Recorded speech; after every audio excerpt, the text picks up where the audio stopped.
Welcome to Driven Together. The idea is simple. Put a friend or a stranger in a Tesla, let the car drive itself, and then ask absolutely enormous questions about the future of humanity. What could possibly go wrong? Hey, this is Sam Keller with me today, and we're going to take a little spin. Yeah. You want to do that again?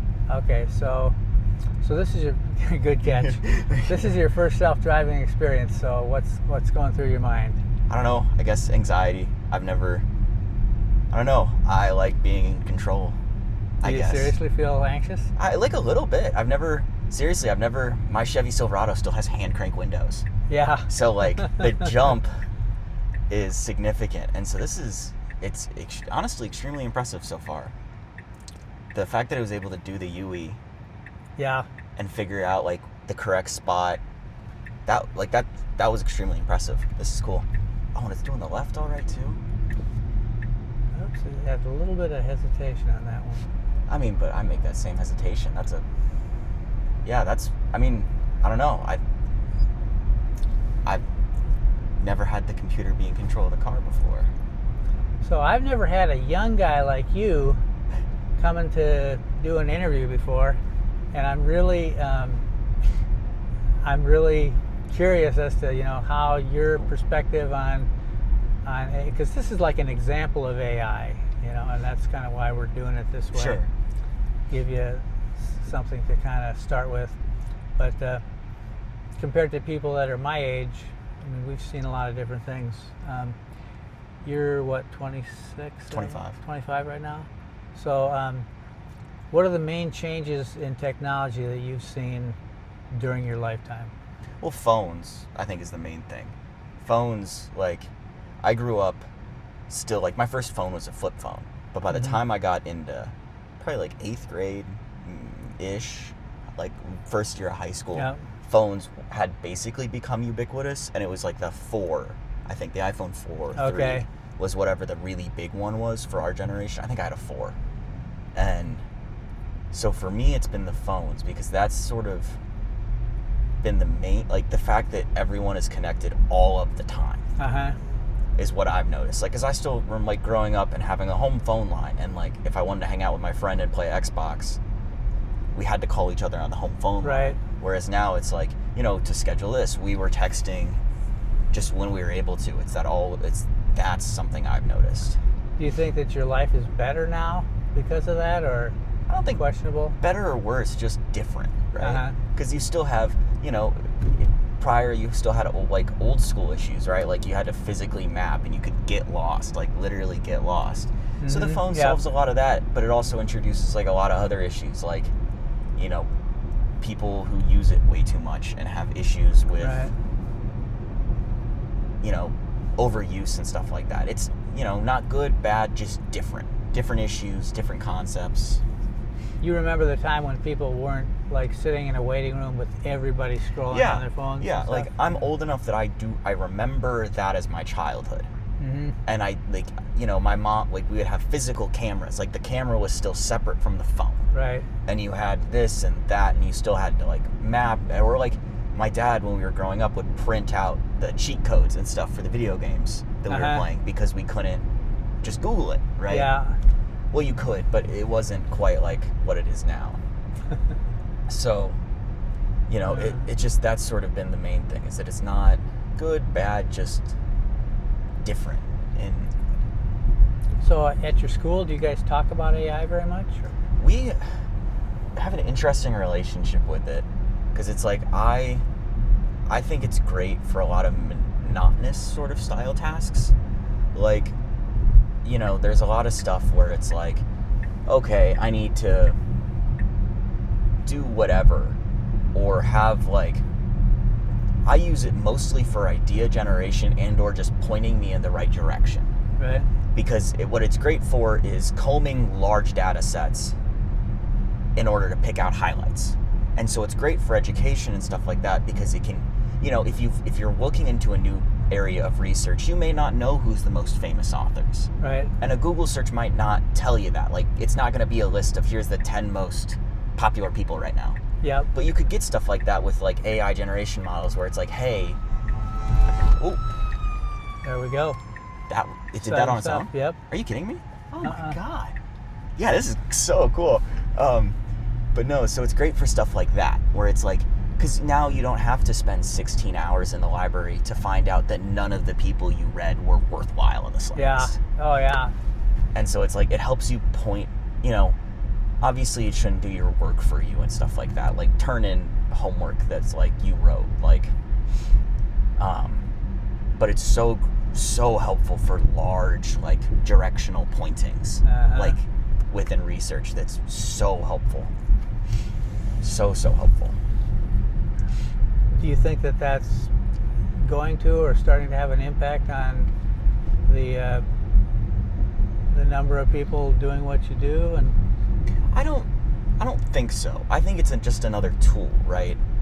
Like writing or the computer or the Industrial Revolution as a whole concept, right? I think it's just another tool. Like, I don't think it'll change.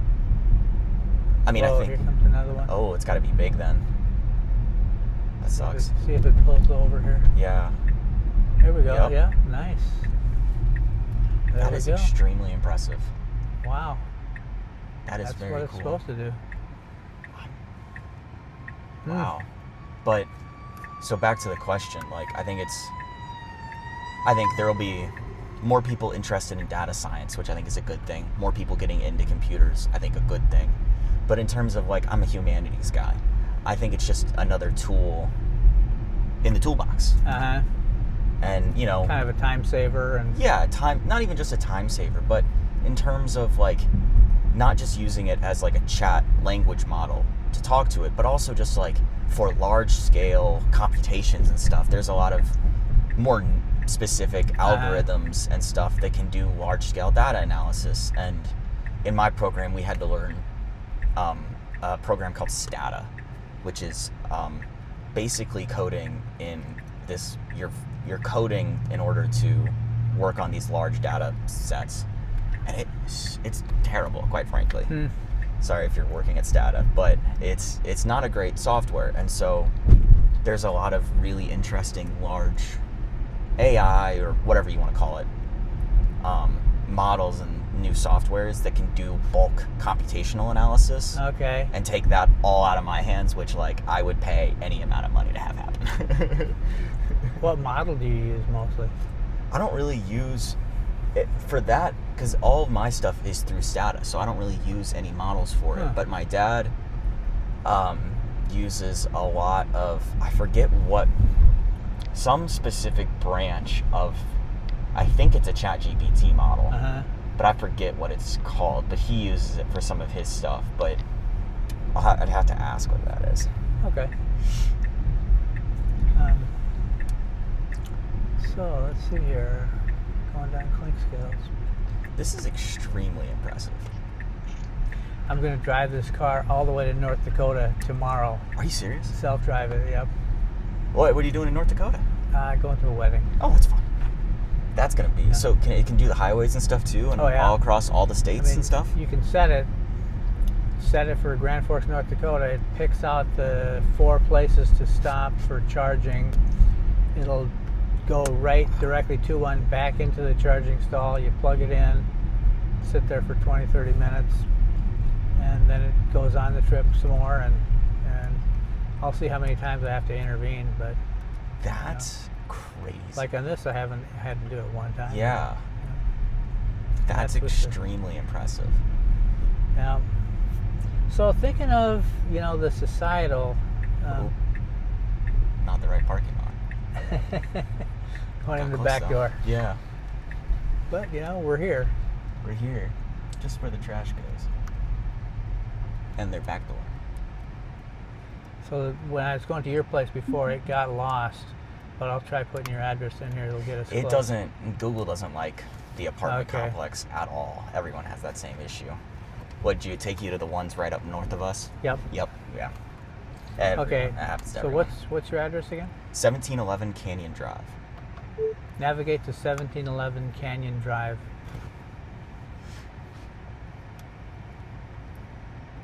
Wow. That is really cool. And it models. It's got like a 3D. Wow. Okay, it's not going to go in. Sometimes it's pretty patient, and when So yeah, sometimes it waits a little too long, which is good and safe, but nice and safe. Yep. Yeah. Oh, and it even can like make adjustments. Oh, that's really cool. So I love that. So anyway, I was trying to ask you. Sure. Like, can you kind of picture AI doing more and more of people's tasks over the next 5 years? I think yes and no. I think again it's going to create like it'll obviously reduce a lot of like middle management bureaucratic types of jobs. A lot of jobs that involve a lot of paperwork, but then it sort of creates like, it's sort of that same concern that people had during the Industrial Revolution is like, what about the textile weavers or all these people that are getting put out of jobs due to machinery, due to advancements in technology? And I think yes and no. It'll also create different types of jobs too. Jobs that go into support that type of industry too. So is that what you think is kind of the feeling for? Is that representative of people your age, you think, or just your own personal opinion on it? There's sort of a big go-between in my generation. You have a lot of people like me where I'm interested in the technology. I think it's interesting. I think it's good. It can be applied to a lot of stuff, but there are issues with labor, the way it interacts with labor, the way it interacts with the environment. It takes a lot of water, right? Yeah. And so stuff like that. But then you also have a lot more people who are negative on it in more of like a either don't trust it, so you see a lot more negative associations. I'm pretty positive on it compared to, I would say, probably most of my generation. Because a lot of us see it, a lot of the youth see it as sort of pulling the ladder up without us, right? Because a lot of us see it as like, okay, we go to college to get middle management jobs. Right. Go get work in an office somewhere. That's my goal. Like, maybe not be in an office, but so for a lot of it, it seems like an attack on the middle class and like our ability to climb socially and economically. So it's sort of, a lot of people have negative association just because they're concerned that it might take away from their ability to move up. Don't you think there's a lot of people right now at this point where the change it's already in the cards, but it hasn't quite been felt yet? So I'm wondering if it seems like people are getting college degrees that will be not very worthwhile in a few years. I think yes. I suppose yes. And I think not everybody, but not everybody, yes. But it's, again with the textile weavers, like, there are no textile weavers anymore thanks to factories, right? Right. And so I think there will be, I can't say what they will be, but I'm sure there will be careers, probably data entry, and a lot of sort of stuff like that will be automated. And so I think, yes, I think there will be, and I think it'll just be a case of providing, support where it's needed, right? A lot of, when coal mining left Virginia and West Virginia, I forget what the program is called. I think it's called SOAR. Worked to increase employment in other opportunities for all the former coal miners. Okay. And so they work to try to switch, stay in your home. This is your town. You've lived here for generations, but let's work on bringing in just other opportunities. And so a big one for them at the time was coding, I think, is what they were majorly pushing people towards. I watch a program on YouTube that these 4 probably billionaires, they're really rich guys and have a lot of opinions on AI, and some are, quite educated and owned companies and stuff that work in the industry. And when you watch them, you start to feel like some big changes are coming real soon. Oh, sure. So, what do you think that, let's say that 30% of people get displaced over the next, say, 10 years. So now you've got a whole need to alter society to, put in UBI or, some way for people to get by. At any rate, people are going to have more time. And what do you think people would need to do in order to maintain a sense of purpose in a world like that? I think that's the ideal, right? It's like I'm hearing countries go to a 32-hour work week and stuff like that, stuff that I'm really in support of. And so I think what that is, I think the purpose is the fact that everyone will have more time and they get to decide that on their own. I think is the skill that or not a skill, but the benefit they get to have from that is the fact that they have more time. So for me, I garden a lot. I've got fish tanks, stuff, all eco-balanced and all that. And so for me, I think it's like, or people can pursue the arts. Painters famously don't make a lot of money. Your trombone player is not raking in the cash. Yeah. So, it provides opportunity for people to pursue, their passions, right? And especially passions that don't make money. Yeah. And of course, that requires, though, because I think that AI can do so much and automation can do so much, it just needs to be an equitable distribution, right? Or at least some way to ensure that people aren't just being actively displaced and replaced. Yeah. Right? Because, people still need jobs. Like, you need an income. You need to feed your family or move up in society, whatever. Still need that.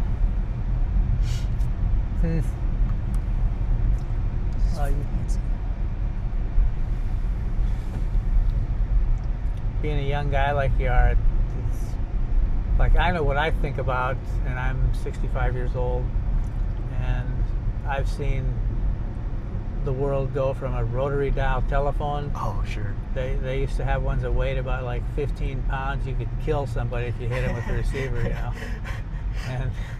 and all the way through to the cell phone, and now this. So I'm getting to live through all these different changes. And if I were you, I don't know what I would be imagining right now. I mean, it's a good question. It sounds like you don't spend a whole lot of time really thinking about this, do you? I think about it a lot, actually. Oh, really? But I think about, for me, my excitement from it all comes from the fact that I think we could do, you'll have this sort of like super futuristic tech, but for me, a lot of it is just like, how can this benefit people? And particularly what I'm interested in is like, they're doing massive bulk data analysis of gene and protein orientations and stuff with AI, where they just like run it through and they're like, does this work? And it's stuff like that where I'm really excited about the tech that comes from it, right? And so, and I have a lot of hope. Like, I think stuff's, compared to 100 years ago, right? Like you were saying, like, it's advanced so much already. I don't see any reason why it's going to stop, and it's not going to be better, right? Especially as computing just gets faster and faster. Yeah. I think the ceiling is going to be so much raised on what we can do. Well, for sure, like a lot of the illnesses that people get today, I mean, there's a much better chance at finding cures.